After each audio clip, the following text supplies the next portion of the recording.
Bonsoir. L'actualité du jour est dominée par la confirmation en appel de l'acquittement de l'ex-président Laurent Gbagbo par la Cour pénale internationale ainsi que Charles Blé Goudé. Pour en parler, nous recevons de façon exceptionnelle à l'Express Maître Claver Ondry, l'avocat de Charles Blé Goudé, en première partie d'émission. Et ce soir, son Excellence Joséphine Charlotte Mouyamakala, elle est représentante spéciale et chef du bureau de liaison de l'Union africaine en Côte d'Ivoire. Et bien, elle sera notre invitée en sa compagnie. Il sera question de la représentativité des femmes en politique, débat et analyse, décryptage de l'information. L'actualité, comme vous l'avez toujours souhaité, c'est dans le Live Talk. Bienvenue.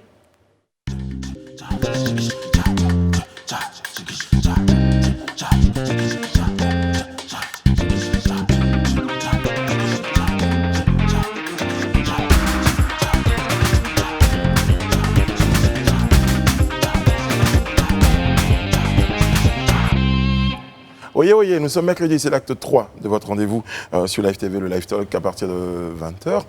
Nous sommes en votre compagnie. Merci d'être fidèles, merci d'être tous les jours plus nombreux à nous regarder. Ça nous va droit au cœur, ça nous fait énormément plaisir. Exceptionnellement, on l'a dit, Maître Ondry Claver est avec nous. Bonsoir, Maître. Bonsoir. Merci d'avoir accepté d'être si promptement en notre compagnie. On sait qu'il y a beaucoup de choses en ce moment à gérer, il y a beaucoup de réponses, il y a beaucoup de sollicitations, il y a beaucoup de félicitations certainement que vous recevez. Donc vous avez tenu à être avec nous sur notre plateau et on vous dit merci. La suite team est présente. Serge Pachi, bonsoir. Comment ça va? Vos lunettes? Restons concentrés, très cher Brice. Très bien, c'est pas merci. le plus important. Merci beaucoup. Rihanna, comment allez-vous? Bonsoir Brice, ça va très bien. J'aime bien la couleur de vos... Comment s'appelle cette couleur? Bon, c'est un petit mélange de vert, de jaune moutarde et de blanc. En gros, on reste concentré. Mais on reste concentré. Ouais. Madame Bleu, comment ça va? Très bien. Mais vous également, n'avez pas vos lunettes? Non, restons concentrés. On t'a répété ça à plusieurs reprises. Très bien.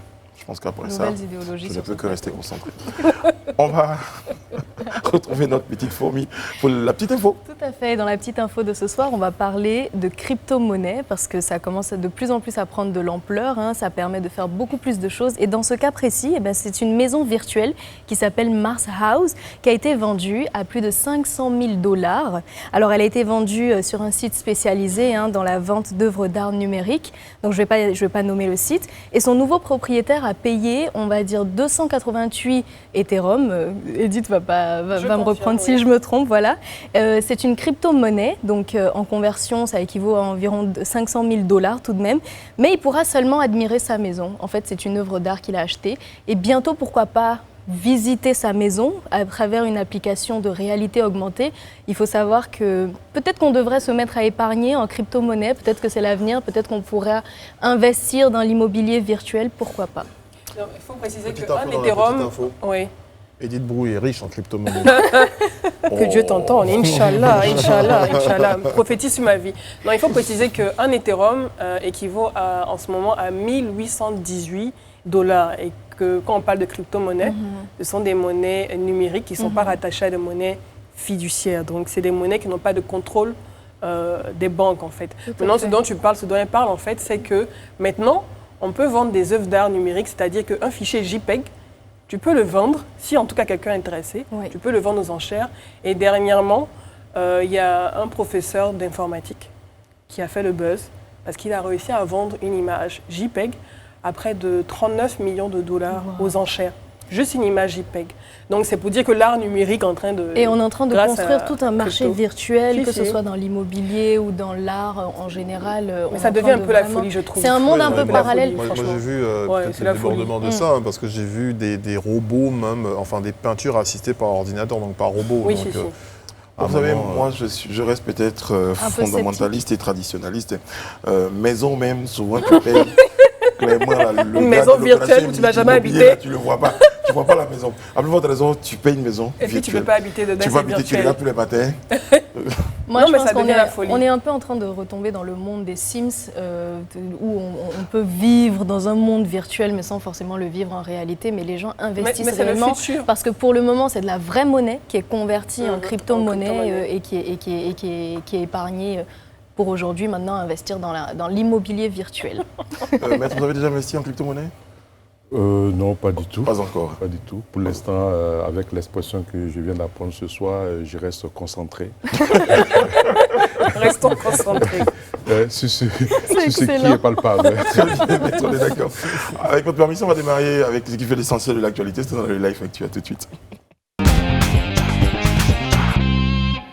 L'actualité en Côte d'Ivoire, et j'ai même envie dans l'Afrique et dans le reste du monde, c'est l'acquittement total de Charles Blé Goudé et Laurent Gbagbo. C'est d'ailleurs ce qui justifie la présence de Maître André Claver. Je rappelle que vous êtes l'avocat de Charles Blé Goudé. Encore une fois, bonsoir Maître. Bonsoir, alors tout de suite, votre sentiment, Maître.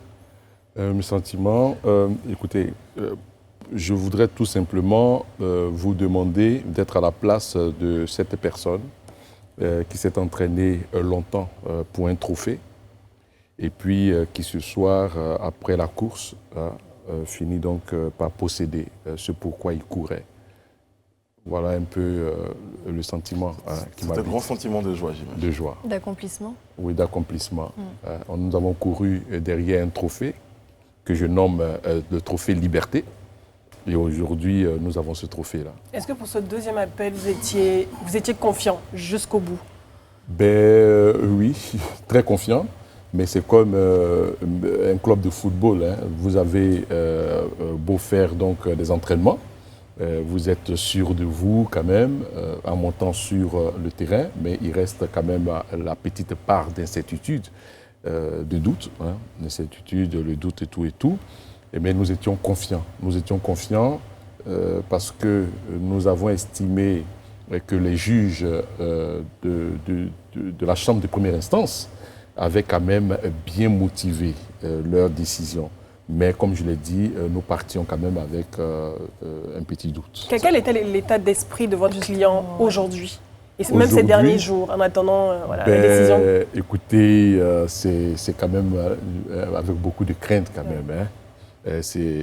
Qui parle de liberté, parle de la vie. Qu'est-ce qu'on craint, Maître? On craint que le dossier, même bien ficelé, puisse avoir des mains obscures pour le détourner de son objectif principal. Qu'est-ce qu'on craint, en fait? Sans même penser aux mains obscures, sans même penser à cela, je veux dire, on joue sa liberté quand même. Hein. On joue sa liberté. Et quand on parle de la Cour pénale internationale, ce sont les crimes les plus graves. Et on est autour de 20 ans, de 30 ans de prison. Mais c'est vrai qu'aujourd'hui, ça n'allait pas être le prononcé d'une sentence ou bien d'une peine, mais quand même, pour la suite, vous voyez, c'était quand même beaucoup de choses. Alors mon client, dans ces derniers jours, quand même, il avait une pression. Vous êtes parlé, il vous disait, je sens que les signaux sont ouverts, mais on ne sait jamais. Le fameux on ne sait jamais. On ne sait jamais, oui. Bien sûr. Mais on analysait un peu tout. Je me disais, est-ce qu'on va pouvoir continuer ce procès? Le continuer sur quel point, par exemple? Parce qu'il est important de rappeler que si la décision d'acquittement n'avait pas été confirmée, oui. Ça ouvrait les portes d'un nouveau procès qui pouvait s'étendre encore sur de nombreuses années. Oui, c'est sûr, mais avec surtout beaucoup quand même d'interrogations en ce qui concerne la technique procédurale. Parce qu'un nouveau procès, qu'est-ce que cela allait sous-entendre? Choisir une autre chambre de première instance, autrement composée. Est-ce que cette chambre allait poursuivre là où nous étions arrêtés? C'est-à-dire parce que le procureur a épuisé son cas. Le procureur a présenté ses témoins. Le procureur a versé au débat toutes les pièces qu'il avait devant une chambre. Alors, est-ce qu'il fallait recommencer? Vous voyez, il y avait quand même une certaine entorse au droit de la personne, quand même.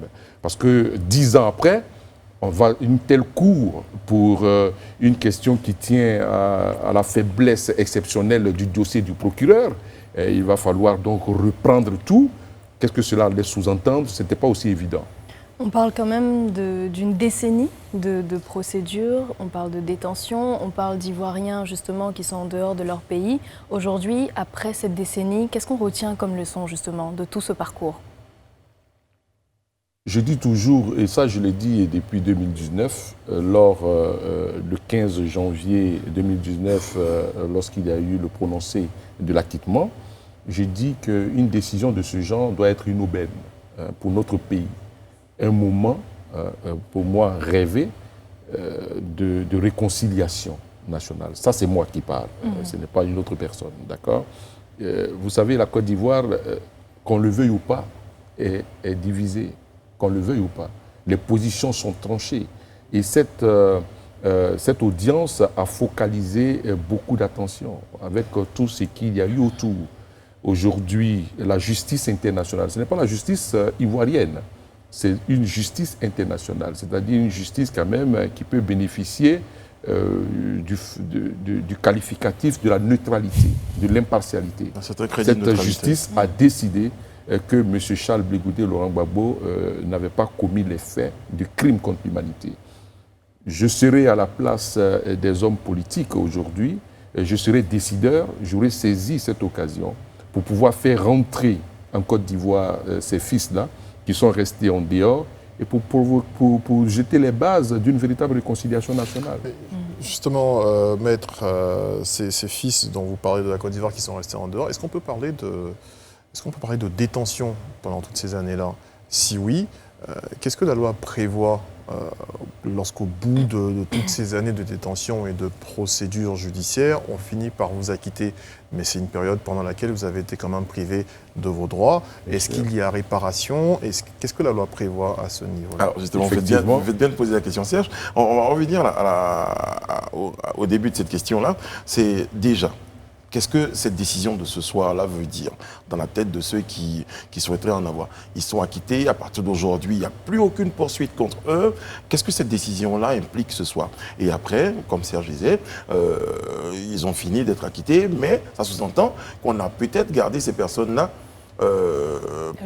injustement depuis tant de temps. Est-ce qu'il y a, il disait, des dédommagements qui sont envisageables, par exemple? D'accord. Donc, en commençant donc, par le commencement, M. Charles Blé Goudé et Laurent Gbagbo ont été déférés devant la Cour pénale internationale pour répondre des faits de crimes contre l'humanité. Avec cette décision de ce soir, la Cour a vidé sa saisine, d'accord, sur ces infractions pour lesquelles ils étaient poursuivis. La Cour ne peut plus connaître de cette même affaire en ce qui les concerne. Alors, l'affaire est terminée aujourd'hui, en ce qui concerne M. Charles Blé Goudé et Laurent Gbagbo. Ils sont acquittés et ils bénéficient de leur liberté totale. S'ils ont leur document administratif de voyage, et ils devraient l'avoir, de toute façon, on n'a pas souvent besoin aussi de documents administratifs pour entrer dans son propre pays, et peut-être pour aller dans un autre pays. Ça aussi, il faut le savoir. Alors, ceci dit, ils peuvent rentrer. Hein, le débat, il est terminé. En ce qui concerne les dédommagements possibles, oui, mais à des conditions. À condition que nous, les avocats de M. Charles Blé Goudé et certainement les avocats du président Laurent Gbagbo, nous arrivions à démontrer qu'il y a eu des erreurs, d'accord, au niveau de l'institution judiciaire. Donc il y a des conditions, pour vous répondre, il y a des conditions. Effectivement, ils peuvent obtenir des dédommagements, mais ces dédommagements sont conditionnés. C'est nous qui devons donc faire les preuves de certaines erreurs commises dans le traitement de cette affaire. La question, c'était également, est-ce qu'on peut parler, dans leur cas, de détention illégale? Non, détention illégale. Au niveau de la Cour pénale internationale, contrairement aux juridictions nationales, par exemple en Côte d'Ivoire, vous avez des limites de détention. D'accord? Au niveau de la Cour pénale internationale, cela n'est pas prévu. Cependant, en tenant compte des exigences des droits de l'homme, nous pouvons faire, et d'ailleurs les États-Unis ont toujours critiqué ces longues détentions. Et cela est incompatible avec la loi, je vais dire, des États-Unis.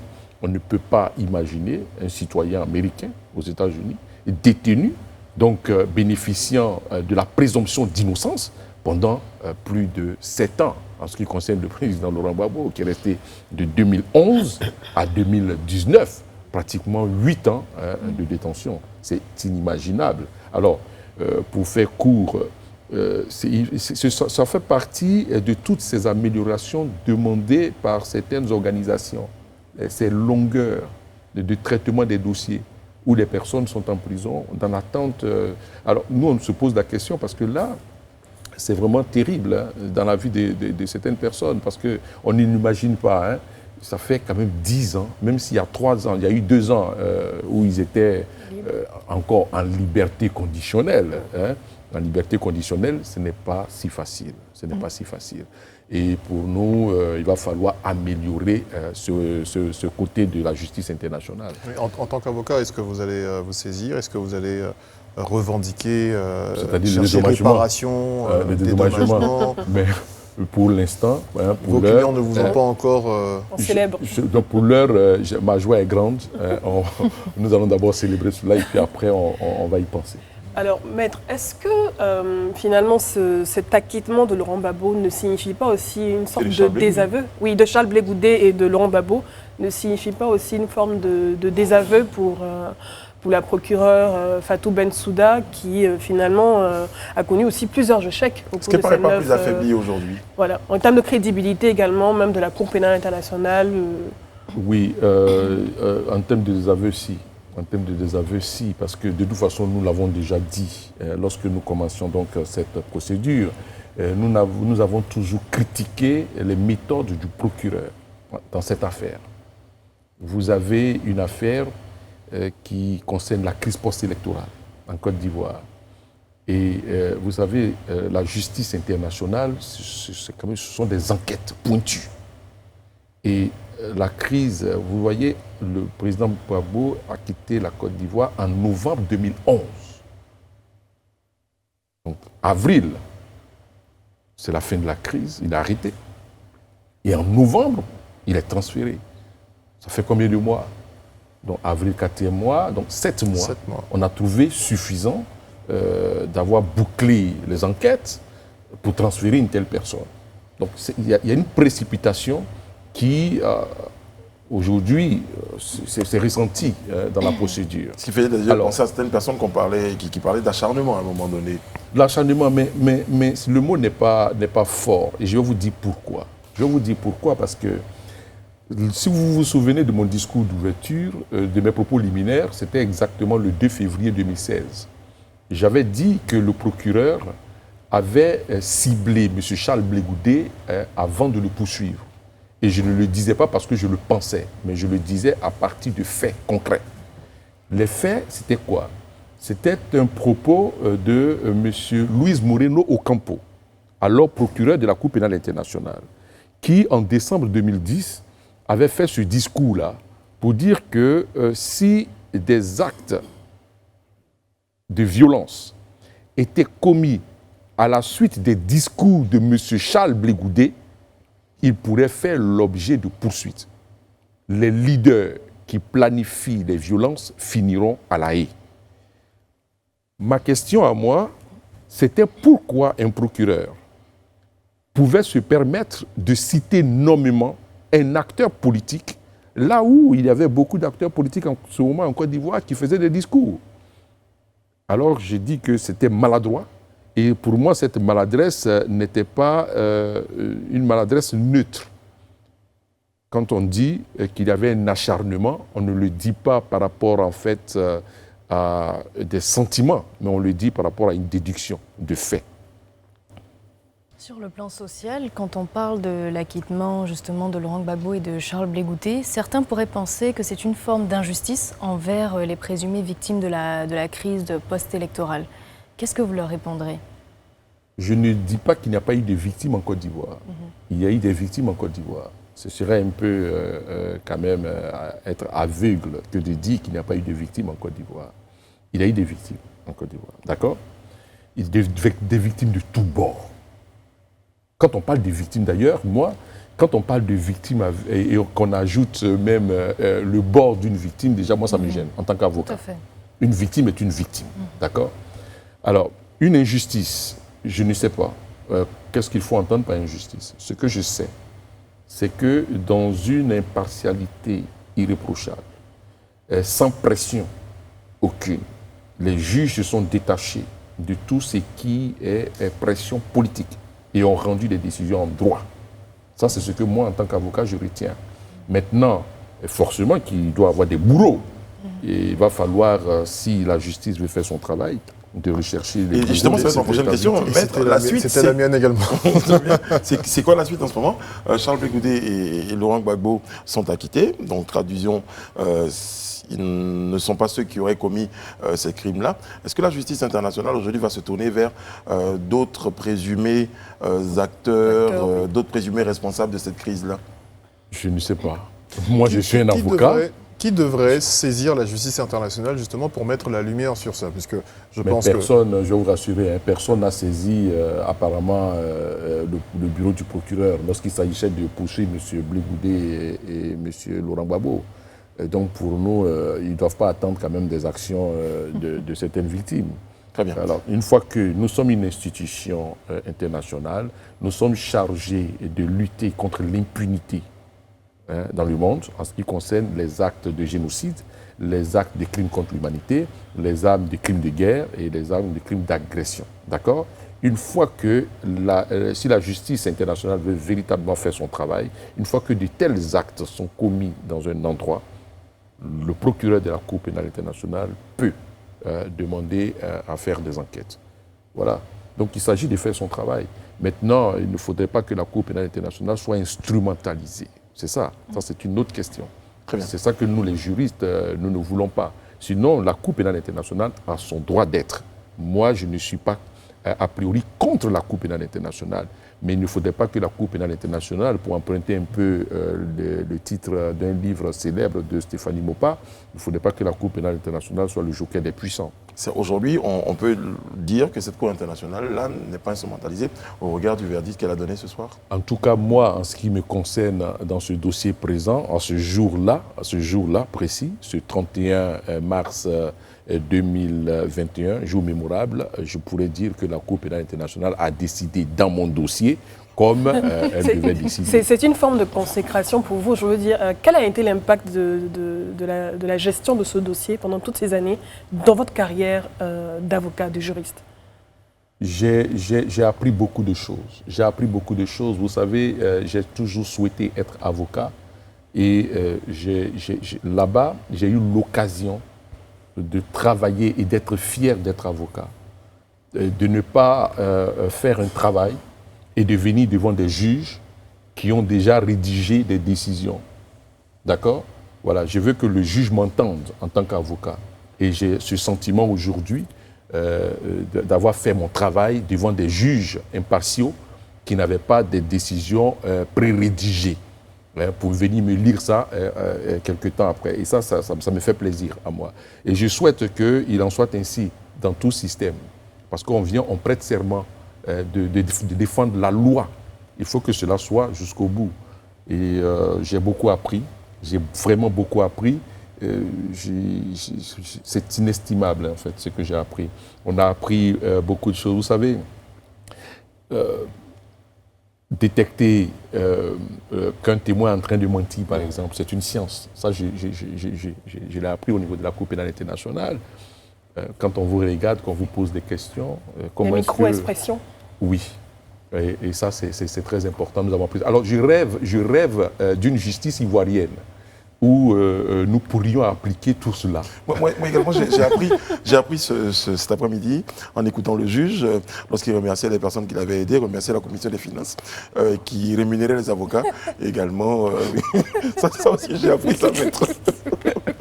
Mais pour la petite histoire, sachez que si vous êtes bien placé ici, en tant qu'avocat, c'est relatif. Sachez qu'en allant à la Cour pénale internationale, ce sera un sacrifice, pour vous rassurer. Très bien. En termes de finances. Très bien. Moi, j'ai une toute petite question. Ça m'intrigue un peu parce que vous parlez d'impartialité des juges et tout ça. À quel moment est-ce que vous mesurez cela? Parce qu'on a l'impression que lorsque les décisions n'allaient pas justement en votre faveur, on parlait de partialité, si je peux le dire comme ça. On parlait comme s'il y avait des choses qui se cachaient en dessous. Et maintenant que ça va en votre faveur, on parle de juges qui sont impartiaux. Comment est-ce que vous jugez cela? Alors, je vais vous dire quelque chose. C'est vrai que la justice a toujours un parti pris. Une décision de justice, il y a toujours quelqu'un qui gagne, un autre perd. Donc ça, déjà, il y a quelqu'un qui est frustré. Mais il faut être, quand vous avez perdu, il faut avoir le sentiment ou du moins plus que le sentiment d'ailleurs, parce que cela doit reposer sur des faits, que le juge a bien dire le droit. Le juge a bien dire le droit. Quand vous avez... Il s'agit de faits. Il s'agit de faits. Surtout en matière pénale, il s'agit de faits. Il m'arrive des fois, ce n'est pas parce que j'ai gagné aujourd'hui que je dis que la justice est bonne. Non. Il y a des fois où le juge a condamné un de mes clients et puis je lui ai dit, mais enfin, tu t'en sors très bien avec cette décision. Mais il y a d'autres fois où, dans un vide total, en ce qui concerne les faits, le juge condamne votre client, ça c'est de l'injustice. Et ça, ce n'est pas acceptable. Aujourd'hui, je dis que la justice internationale a bien fait son travail.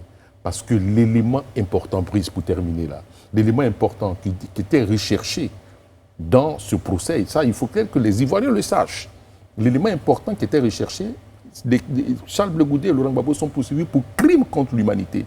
Et l'élément qui est recherché, c'est que les morts qu'on leur impute, on estime qu'ils l'ont planifié, qu'ils ont organisé cela, qu'il y avait la politique d'une organisation qui s'est matérialisée par des attaques contre des populations civiles. C'est important ça, c'est ce qu'on appelle le plan commun, le fameux plan commun. Donc ce n'est pas parce qu'on dit qu'il n'y a pas eu de mort, mais on dit que le procureur n'a pas fait la preuve que M. Laurent Gbagbo et M. Charles Blé Goudé étaient dans une organisation criminelle et qu'ils ont planifié des attaques généralisées et systématiques contre des populations civiles. Ça, c'est important. C'est important de le dire. Alors, maître, toujours dans la catégorie la suite, Charles Blé Goudé et Laurent Gbagbo sont acquittés. Charles Blé Goudé n'a toujours pas de passeport. Vous le disiez tout à l'heure, c'est peut-être pas nécessaire pour qu'il rentre, mais qu'est-ce qu'ils ont prévu de faire dans les prochains mois, dans les prochains jours? Est-ce qu'ils ont discuté avec vous d'un calendrier? C'est quoi la suite? C'est un retour? C'est une négociation? Quand on sait qu'également en Côte d'Ivoire, ici, il y a des charges qui les attendent. Bon, moi, je suis avocat. S'il y a des charges qui continuent contre mon client, je ferai mon travail à moi. Cependant, je vous ai dit tout à l'heure que pour moi, cette décision, je serai décideur dans cette nation, que j'aurai saisi cette occasion pour la réconciliation nationale. Et je le dis. La réconciliation nationale, ce n'est pas un slogan, ce sont des actes concrets. D'accord? Ce sont des actes concrets. Et pour moi, je ne comprends pas pourquoi un Ivoirien négocierait l'obtention d'un document administratif comme un passeport. Excusez-moi de poser cette question, mais je ne comprends pas cela. Très bien. Je ne comprends pas comment est-ce que Brice doit demander pardon dans son propre pays, sachant que c'est son droit, pour obtenir sa carte nationale d'identité. Je trouve, en tant que promoteur de ce qu'on appelle la génération de rupture, il faudrait qu'on quitte ces actes qui nous conduisent à la cristallisation de la vie politique. Nous, les Ivoiriens, nous voulons avancer sur un chemin de paix et un chemin de réconciliation nationale. Et je pense que cette décision est une aubaine. Il faut saisir cette occasion et que tous ceux qui sont encore dans des manigances, les va-t-en-guerre, le temps est révolu. Cela a duré 10 ans. Nous voulons passer à autre chose. Ça va être votre mot de fin. Merci, maître, d'avoir été en notre compagnie. Merci d'avoir été promptement. Je vous remercie de m'avoir invité. Je vous en prie. Et puis encore, je suis toujours avec vous. Merci. Merci, maître.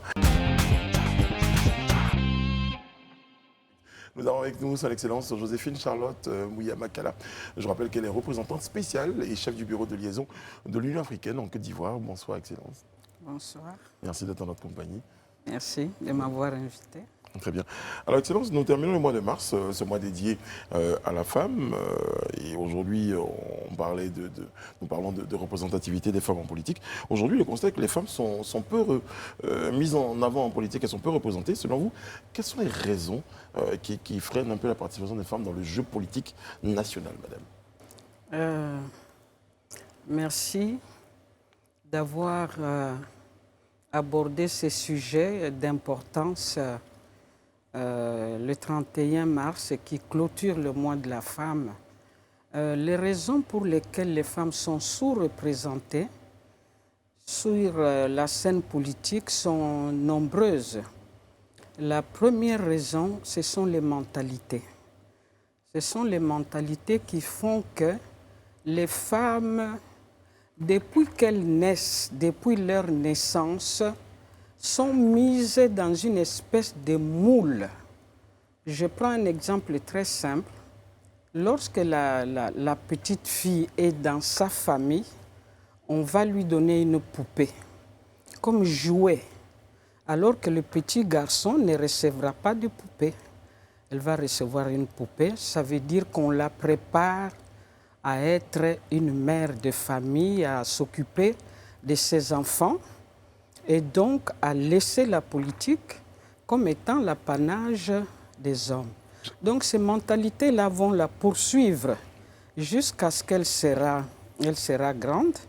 Et puisque nous parlons de la femme en politique, il y a aussi la méconnaissance du jeu politique. Les femmes ne connaissent pas généralement le jeu politique. Et puis, une des raisons, disons-le, c'est l'homme. L'homme constitue un frein à la présence de la femme, à la promotion de la femme sur la scène politique. Parce que généralement, il faut, pour être là, que le mari dise quelque chose, qu'il donne son autorisation.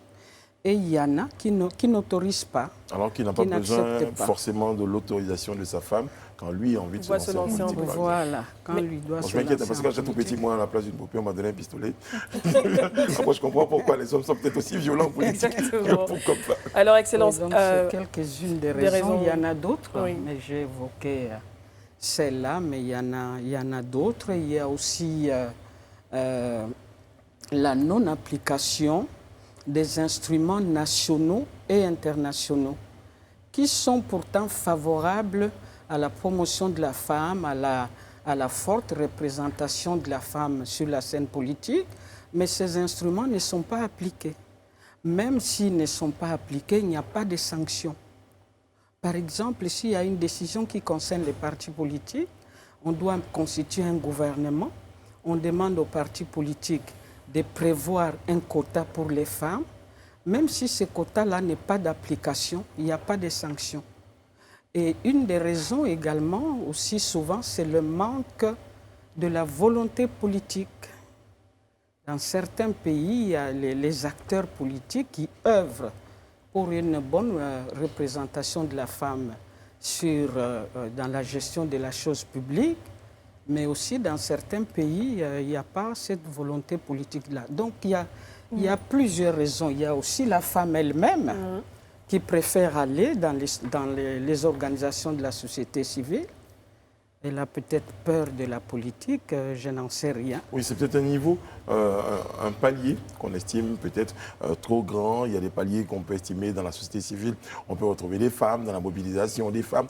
Oui. Mais quand ça commence à s'élever, on peut se dire non, à partir de ministre, on commence déjà à avoir à tomber. Oui, mais malgré ces freins, on remarque qu'il y a des femmes qui ont quand même réussi, on va dire, à transpercer justement ce petit barrage-là. Qu'est-ce qui a marqué leur différence ? Comment est-ce qu'elles ont pu justement s'imposer dans le milieu politique ? Et justement, ce sont des femmes qui ont compris, comme on dit toujours, il y a toujours des exceptions. Il y a des femmes qui ont compris qu'il y a moyen. Il y a des femmes qui, malgré ces mentalités qui freinent la promotion de la femme, qui ont décidé de se battre, qui décident d'aller de l'avant. Et cela, ce n'est pas seulement sur la scène politique, c'est d'une manière générale. Je peux prendre votre cas également. Rares sont les femmes quand même qui animent certaines émissions comme ce que vous êtes en train de faire. Donc, il y a des exceptions. Il y a des femmes qui arrivent à se battre. C'est comme ça que nous avons des femmes chefs d'État, nous avons des femmes premiers ministres, nous avons des femmes dans le gouvernement. Donc, il y a des exceptions. Celles-là, elles sont considérées comme des exceptions. La plupart, peut-être même si le mari n'est pas d'accord, elle va peut-être négocier avec son mari parce qu'il n'y a pas de raison qu'une femme évolue au sein d'une organisation de la société civile et qu'elle constitue un danger si elle est dans un parti politique. Vous avez parlé de faire d'exceptions ou de demander l'autorisation, peut-être même finalement faire des sacrifices, pourquoi pas. Oui. C'est ce qu'on a l'habitude aussi de voir. Vous avez parlé d'exceptions, mais comment faire de ces cas spécifiques des généralités, un certain mouvement d'ensemble? Comment arriver à cela pour les femmes? Je pense qu'on peut considérer qu'il y a des avancées. Et on peut considérer que les femmes avancent bien. Malgré toutes ces disparités qui les poursuivent, les femmes avancent. Et pour répondre plus particulièrement à votre question, il faut sensibiliser les femmes. Il faut qu'elles voient des modèles. Et elles voient des modèles de plus en plus. Nous pouvons prendre comme dernier exemple la présence d'une femme à la tête de la Tanzanie avec le décès du président Magufuli. Il y a celle qui était la vice-présidente parce qu'elle s'était battue au sein d'un parti politique. Elle était colistière du président Magufuli lorsqu'il briguait la magistrature suprême en Tanzanie. Et la voici aujourd'hui qui va diriger le pays.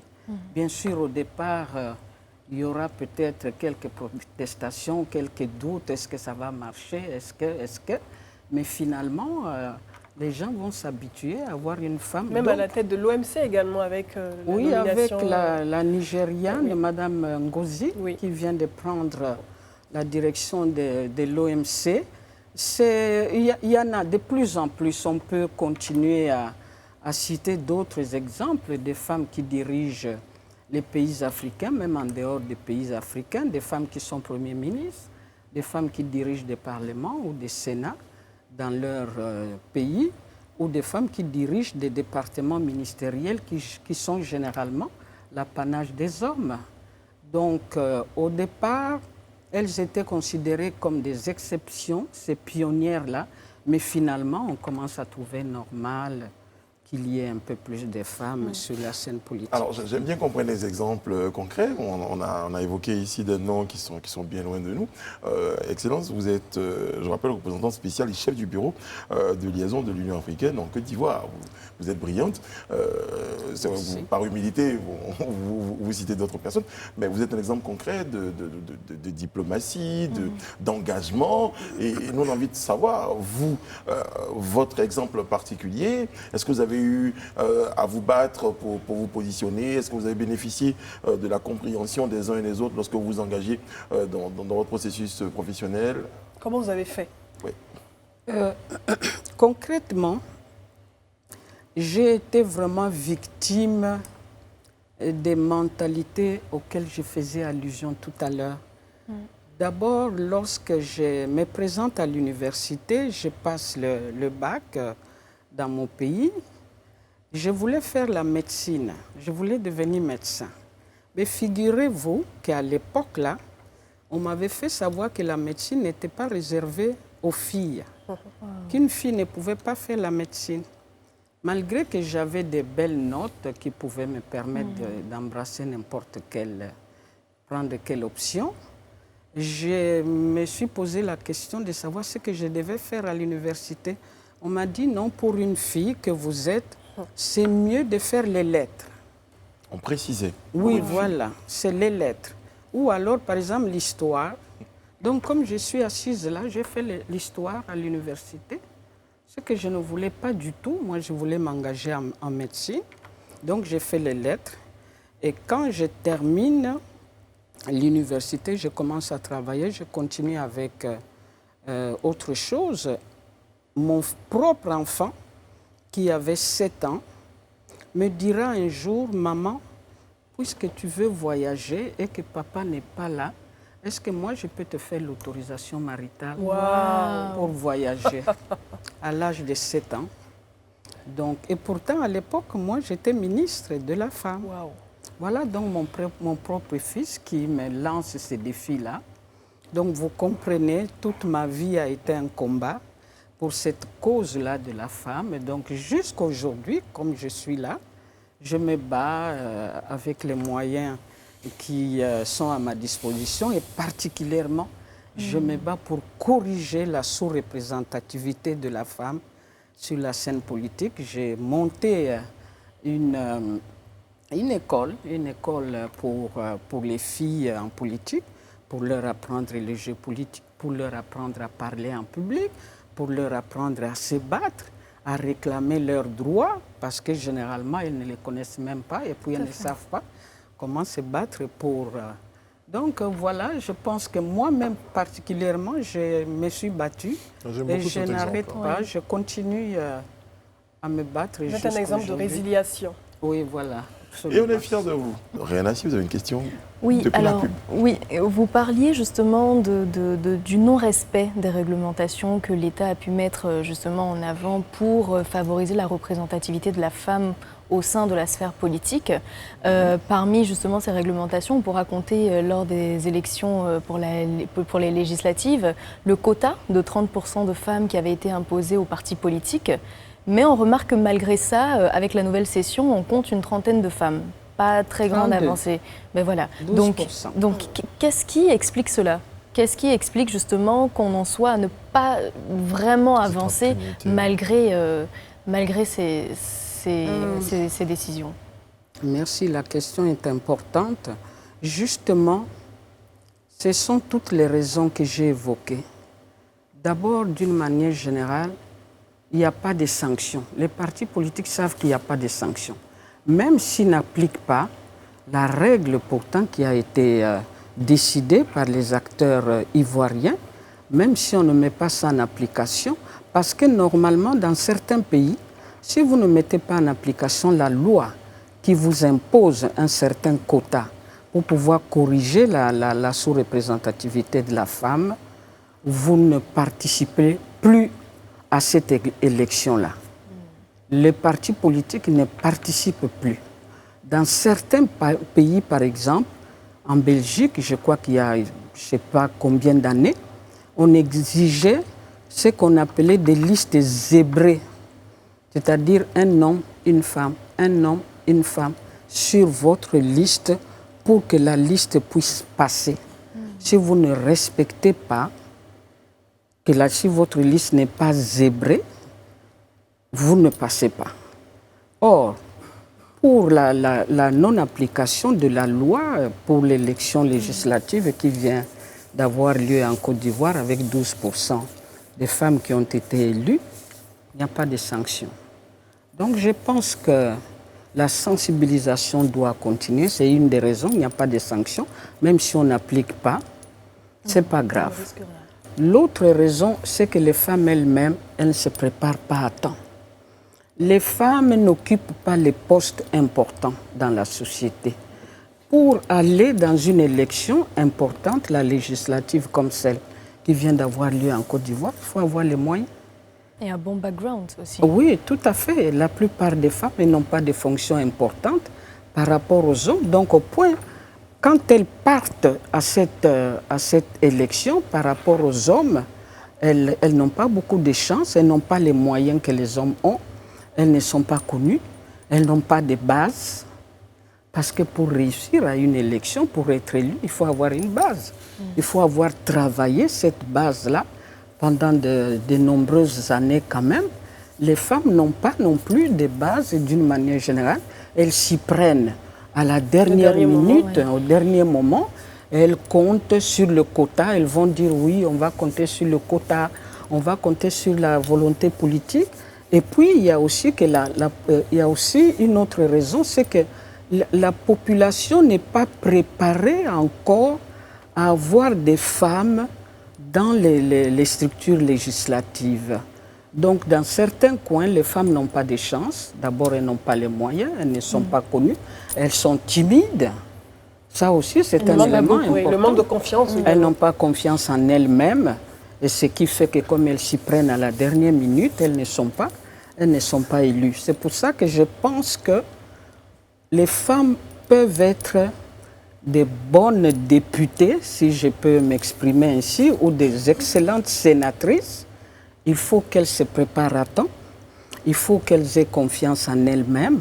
Il faut qu'elles se positionnent au niveau du parti politique, qu'elles connaissent les jeux politiques. C'est un pouvoir économique aussi, parce que vous avez parlé d'avoir des financements et ne pas dépendre des hommes, des moyens des partis politiques et de pouvoir être indépendante financièrement pour lancer une campagne.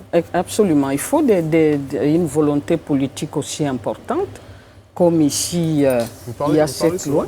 de volonté politique, excusez-moi de vous interrompre. Oui. Est-ce qu'on peut parler aujourd'hui de volonté politique au niveau de l'organisation africaine pour l'autonomisation de la femme? Est-ce qu'elle existe, cette volonté-là?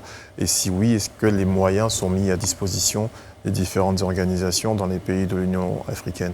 On parlait d'autonomisation, d'éducation. Et de Oui. Oui, je pense qu'en ce qui concerne la volonté politique au niveau de mon organisation, l'Union africaine,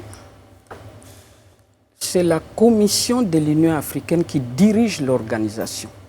Au niveau de cette commission qui est le gouvernement, si je peux l'appeler ainsi, de l'Union africaine, il y a la parité qui est exigée. Si le président de la commission de l'Union africaine est un homme, l'adjoint doit être une femme. Maintenant, nous avons le Tchadien Moussa Faki Mahamat, qui est le président de la commission. Il vient d'être réélu au mois de février. L'adjointe est une femme, absolument. C'est une Rwandaise qui est la vice-présidente. Et puis, en dehors du président et de la vice-présidente, il y a les responsables qui portent les titres de commissaires. Il y a 8 commissaires.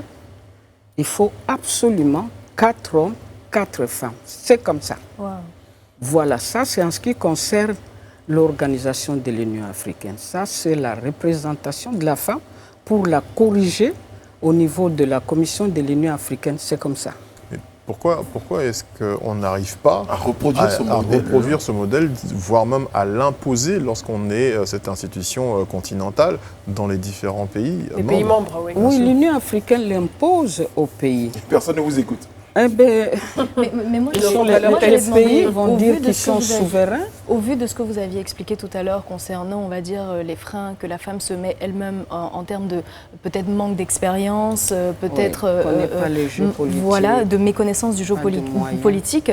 Quand on impose cette règle de parité, est-ce qu'il n'y a pas le risque de se retrouver avec des femmes qui n'ont pas forcément la bonne compétence ou qui ne sont pas encore assez formées justement à des postes, à ces postes-là? Je ne crois pas beaucoup à cela parce que la société elle tolère un homme qui n'a pas beaucoup de compétences. La société va tolérer et va accepter. Si c'est une femme, Je suis pas tout à fait on va d'accord, hein. regarder. Je ne suis pas tout à fait d'accord. Après, Oui. c'est un point de vue qui est discutable, mais... Mais elle va Oui, tout terminer. à fait. Si vous permettez, comme ça, bien moi, sûr, bien sûr. je bien veux sûr, bien c'était écouter juste, votre point de vue. Mais si c'est une femme, on va exiger les compétences. Les femmes ne sont pas compétentes. Alors que les hommes, quand ils ne le sont pas, Ils ne sont pas aussi pointés du doigt Non. que la femme. la société accepte. La société est plus, le regarde plus quand il tolérante. s'agit des femmes. Et vis-à-vis de l'homme, la société tolère plus facilement. On t'écoute. C'était juste une objection. Pour spéculation. Spéculation. Pure spéculation. Commencez à faire attention, vous allez me donner raison. C'est comme Mais ça. non, je pense que vous avez totalement raison parce qu'on exige, d'abord on a des quotas et on exige que dans ces quotas, qu'il y ait des femmes qui soient excellentes à tous les Voilà. niveaux. Mais lorsqu'on regarde du côté des hommes aux mêmes fonctions, dans les mêmes organisations, Oui. on peut avoir et des hommes compétents et d'autres qui ne sont pas du tout compétents, qui sont au ras des pâquerettes, mais qui se fondent dans le système parce que ce sont des hommes et que Oui. c'est toléré. Objection, votre Voilà. honneur, toujours spéculation. La société Où sont les tolère. faits? En tout cas, une chose est sûre, clubs les des femmes ont toujours le sentiment de devoir travailler deux Deux fois, fois plus. voire 3 fois La- plus en que fait, c'est les comme hommes la double pour qu'on peine, puisse oui. ne serait-ce que les remarquer et leur donner une Oui. chance. Donc c'est Oui. sûr que c'est pas Oui, gagné pour quand le vous moment, leur monsieur donnez Kouachi. cette occasion-là, elles sont très font leur compétitives, preuve. elles se défendent. Est-ce que, elles est-ce que, font est-ce que leur vous, preuve. est-ce que vous avez est-ce que vous partagez ce sentiment-là d'avoir bûché 2 fois plus pour être là où vous êtes aujourd'hui? Vous avez été ministre de la Femme. Est-ce que vous avez eu besoin de vous montrer au monde pour dire attention, je suis là, ou vous avez juste eu un circuit classique, vous avez fait vos preuves et parce que vous êtes méritante, vous avez obtenu les postes que vous avez aujourd'hui? J'avoue que j'ai dû, dans ma vie, je me rappelle avoir été confrontée justement à ces difficultés-là. Et j'ai dû vraiment m'affirmer par le travail. Donc travailler plus. De façon pour acharnée. oui, de façon acharnée pour que justement, finalement, les collègues, les amis, les hommes finissent par vous accepter. Vous estimiez qu'à compétence égale, on choisissait plutôt les hommes. Donc vous avez été obligé de travailler un peu plus pour qu'on puisse dire finalement, il n'y a pas match, on est obligé de la garder. Pourquoi pas? Absolument. Mais je continue jusqu'à aujourd'hui. La compétition entre les est hommes rude. aussi, la compétition est très Oui, rude. On ne regarde que les meilleurs. Oui, c'est vrai. La compétition on regarde plus est leurs rude. compétences, et non du fait que ce soit un homme. La question du genre n'est pas forcément mise en avant. Peut-être qu'il y a des mises en avant par rapport à ce que vous venez d'expliquer aussi, hein, parce que justement, sur l'échiquier, il n'y a pas beaucoup de femmes.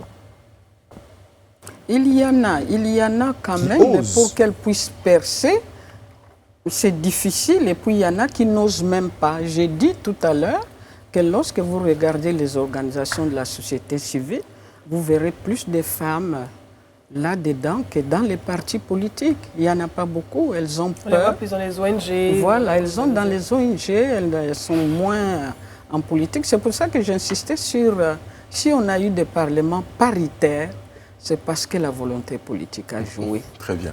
On va noter, et puis surtout avec cette note d'espoir, cette note de conviction cette exhortation à toutes les femmes à continuer à persévérer, à continuer à lutter. Et à espérer. On voit dans un pays comme la Côte d'Ivoire, où le président de la République a dit qu'il est he for she. Donc il y a déjà cette volonté politique qui est là, et les femmes doivent saisir ça vraiment pour qu'elles puissent avancer et s'impliquer dans les partis politiques, et pourquoi pas, elles pourront se retrouver nombreuses dans les institutions législatives. Merci. Excellence Jean-Pierre, vous êtes représentante spéciale et chef du bureau de liaison de l'Union africaine en Côte d'Ivoire. Madame Joséphine Charlotte Mouyama-Kala était en notre compagnie ce soir pour le Live Talk. On a été très heureux d'être en votre compagnie. Toutes les équipes techniques et éditoriales se joignent à moi pour vous souhaiter beaucoup de bonheur à regarder nos programmes. On vous retrouve demain ici même sur ce plateau. Prenez soin de vous et des autres. Que Dieu veille sur vous. Que Dieu veille sur la Côte d'Ivoire. À demain. Cha cha cha cha cha cha cha cha cha cha cha